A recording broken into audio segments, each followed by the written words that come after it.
Welcome back to the channel. Now I have been mowing the lawn as always, but I've also been washing our caravan that hasn't been used for, last summer. It looked like a piece of algae covered in lichens. Anyway, video genuinely to do with the title, the way falconry can seriously impact your health in many ways. And that is a serious title and it's a serious video. I would say, before we get too negative or we look at too many of the dangers and problems that actually can incur, it's actually incredibly good for you. There is nothing better for your mental health than being out in nature, out in the countryside, and falconry gives you a whole new aspect. You're working with another living being, but a completely different species, for the end game, acquiring food. But you are so, what's the word, old-fashioned, prehistoric, earthy, back to the roots, grass level. It's just you, your training of your hawk and your hawk's ability, along with your ability of fieldcraft, to essentially procure food for both of you, or at least one of you. Especially if you're out on your own. It's a cliche, I know, but you become at one with nature in a spectacular way that is massively beneficial to all of our mental health. And of course, the flip side is your physical health, if you don't run into the following problems, massively improved. You're active, you're out there, your cardio is up, you're using often every muscle in your body. So before we go any further, let me just say, falconry is a massively positive experience for mind and body, for sure.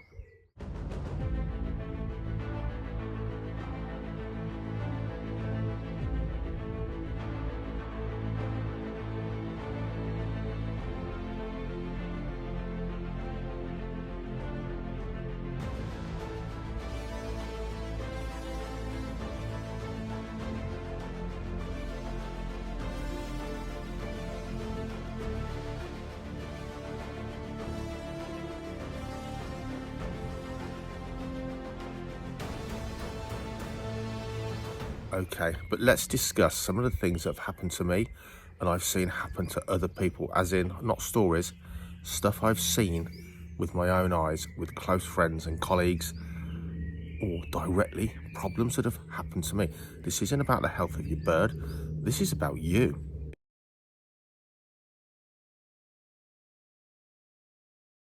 Okay, feather dust is a massive problem. I think it's at the start of this list, and it's probably number one because it's unseen. So we all know that asbestosis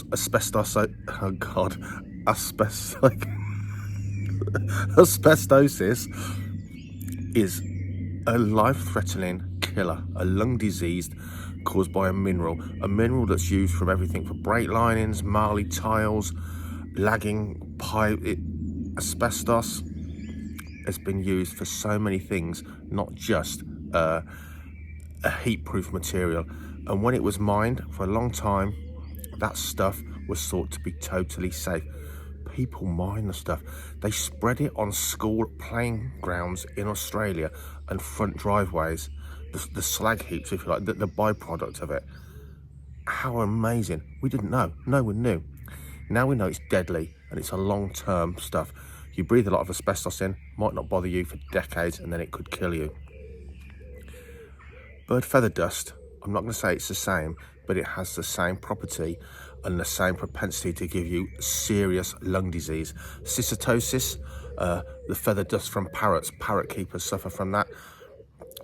Pigeon fancier's lung, it's the same thing. People that are mucking out and cleaning out racing pigeons, yes, you, over a long period of time.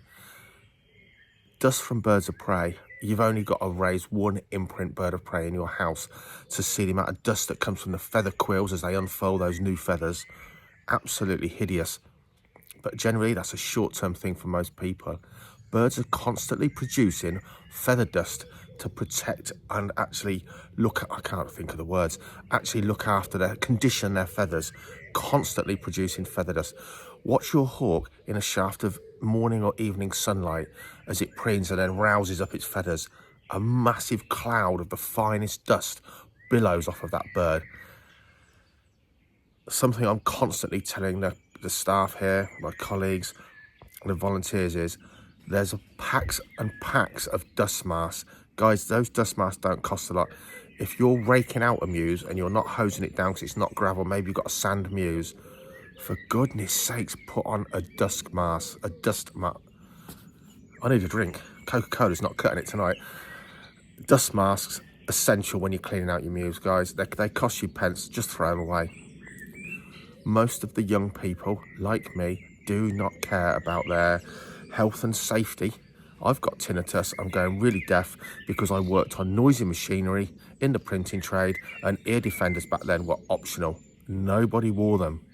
We're all, people in my trade of my age, all deaf, partially deaf, or have tinnitus from noise and machinery. We didn't care. I used to do loads of work on motorbikes and my hot hatches as a kid. I didn't wear gloves. I used sugar and washing up liquid to clean the dirty oil off my hands. It's a cancer-causing chemical. I didn't care back then. For goodness sakes, your bird's dust is massively bad for your lungs. Wear dust masks now, not in another 30 years when you've got a constant cough.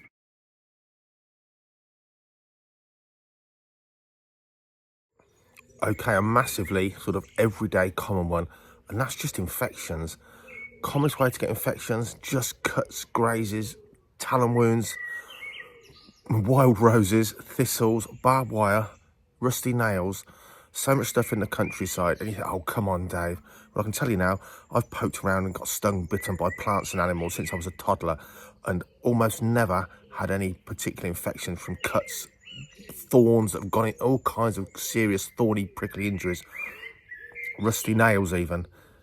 I've had one condition where Zara, the Harris hawk, caught a squirrel, put my hand on the squirrel, and actually, when it was dead and I was feeding her up on the glove, she put her foot through my, just a knuckle, put a talon in a knuckle.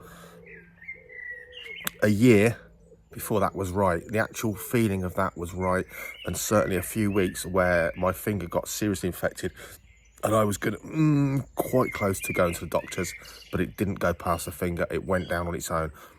Other people react instantly to one talon prickle or a thorn, and you think, oh, come on, it's not serious. My friend's a wildlife photographer. He's recently just cut his leg on a wild rose, crossing a ditch, just a scratch, a deep scratch. Didn't think nothing of it at all. Little tiny bit of blood. You've all done that. We've all done this sort of thing. And then he was looking a couple of weeks later that his leg could have gone. Flesh-eating bug, bacterial skin infection, blood poisoning, and it took a lot of antibiotics for this guy to save this guy's sort of leg in some ways. It was serious, partly because he's really allergic to penicillin. That's what they wanted to treat him with. They knew that'd work and they couldn't. Just from a little cut, he was out of action, out of work for weeks. Daily intravenous antibiotics down the hospital every single day. Don't take little scratches and cuts for granted. Try and avoid them if you can. And at least have something in your first aid kit, in your Falconry bag, obviously for your bird, but stuff for yourself. Just squirt some antibacterial stuff on it. Don't underestimate the little things, and if especially you get a talon in any part of your arm from an eagle, your hand from a hawk, keep an eye on it. And if that starts tracking up your arm, a vein, and you can see it tracking up your arm, mark it with a felt tip pen. And if it keeps going, get to the hospital. It can kill you. And there's people I know that have got seriously ill because they're men and they haven't gone until their arm is seriously infected and they've got septicemia, blood poisoning. It can kill you. Just be aware of the little things and keep an eye on stuff for sure. Infections, definitely. It's a tiny thing that you don't notice that can cause you some of the biggest problems on this list for sure. It's only got to be once in your life.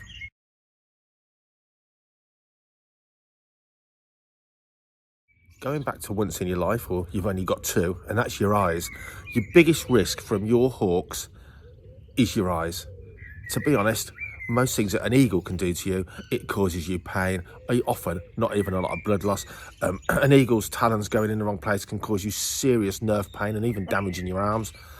But your eyes, guys, it's so different. Staff here have had, this is the two worst ones, a Harris hawk that they've flown and trained for years, jump up off the weighing scales, the leash isn't secured in the right way, grab someone in the eye really, really badly. The back talon went under and around, all the way around the back of this lady's eyeball, and one went through the tear duct.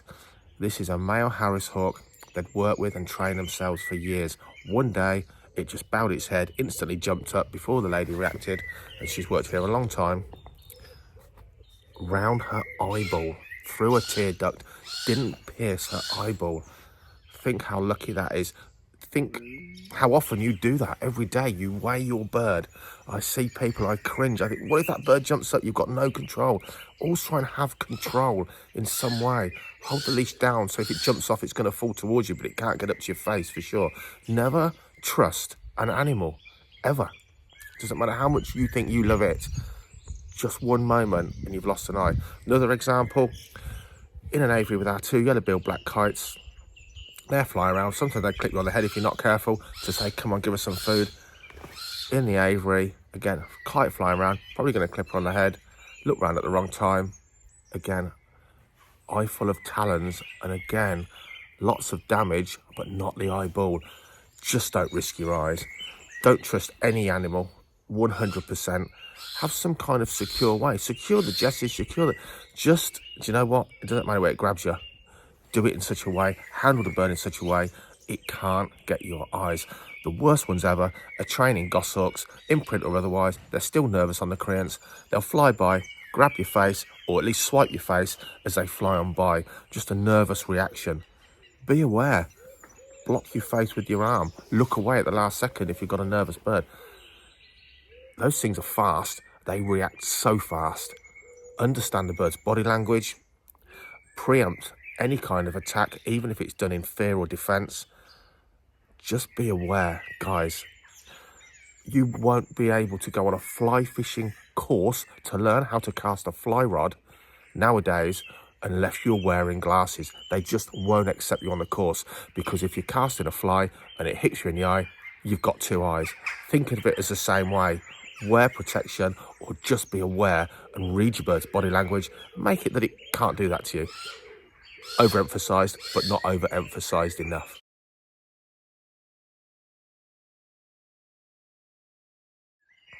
Okay, so at the beginning I said to you, mental health and the rewards, the positive side and the positive aspect of your mental health, being a falconer, is like nothing else you're going to experience. It is just a tonic to mind and body.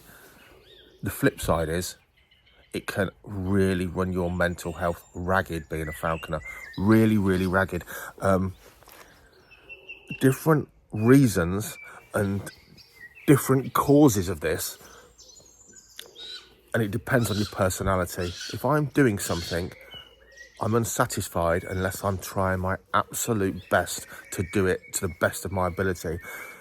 I put pressure on myself.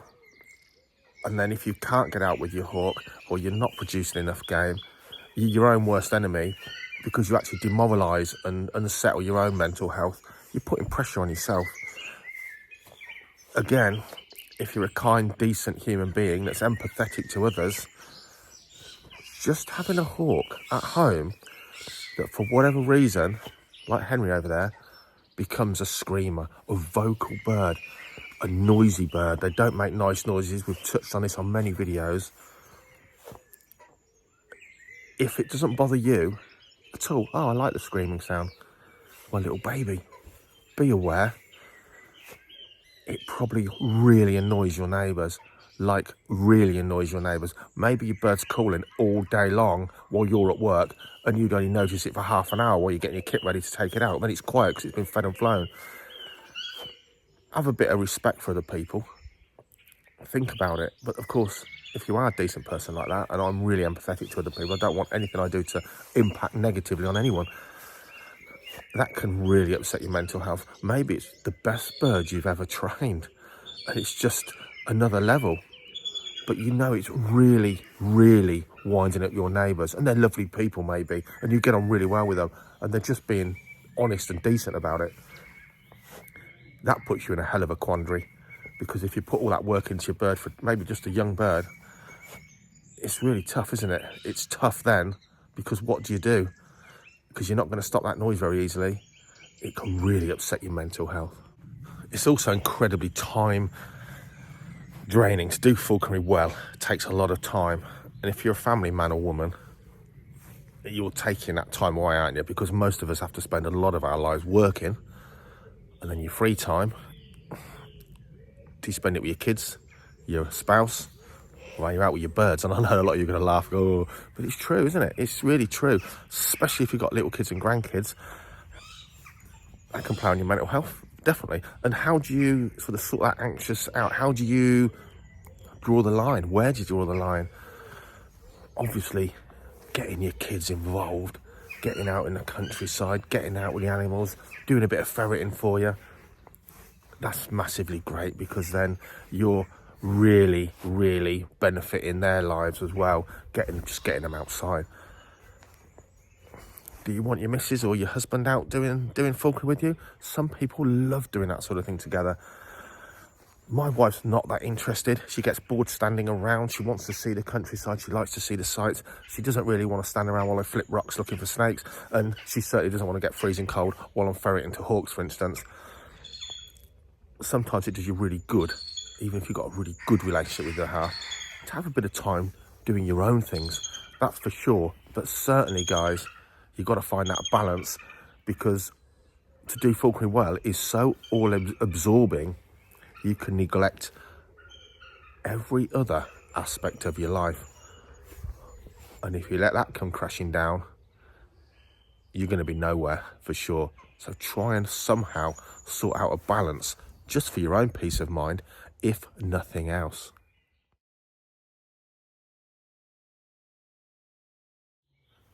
Okay, we're nearing the end of this video. I'm just trying to give you food for thought, and this is real life stuff. This isn't doom and gloom. This is real life stuff that in the fun and the excitement, we often forget to think about, and it is your own safety. So what 3 words is something I would definitely have an app downloaded on your phone, because if you have a heart attack, you break an ankle, you fall, you get injured in some way, you can't get back to your van or back to base, in the countryside, how are you going to tell anyone where you are? What 3 words narrows you down to a square metre anywhere on the face of the planet? That's a really worthwhile app, definitely, to have on your phone. I've fallen into giant beds of wild rose and got hung up there, and I've had to crawl and roll out of it, shredding myself to pieces, much at the mirth to friends. I've injured myself climbing over fences, impaling my hand on a spike or a rusty nail. But I've also, and I've mentioned this in other videos, I've also stabbed myself in the leg with a hunting knife and filled my welly with blood. I'm not joking. I had friends around and someone could drive me to the hospital.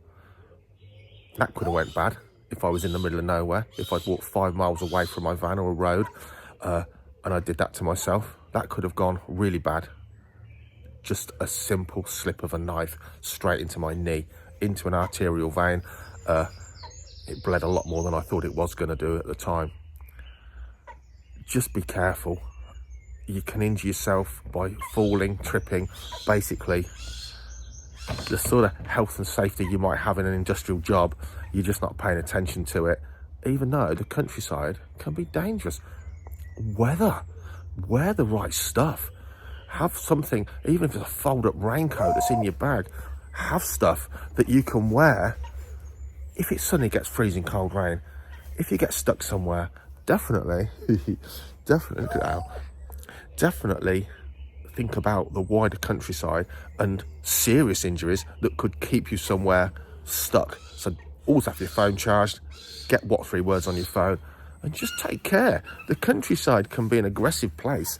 And it takes no prisoners when it all goes wrong. I live in quite flat land. People live in quite mountainous country. Here in Britain, apart from a bumping into a hornet's nest. There's no animals that are going to cause us any great harm unless we've got allergies to something.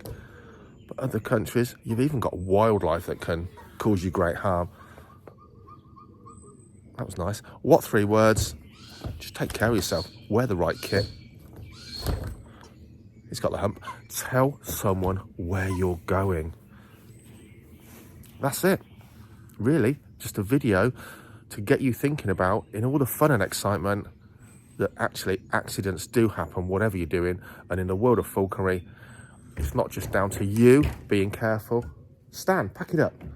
It's also down to your birds and understanding them. They can hurt you. The very things you're passionate about, the very things you're taking out to fly, they're going to catch you out. It will definitely be when you're not even thinking about it at all.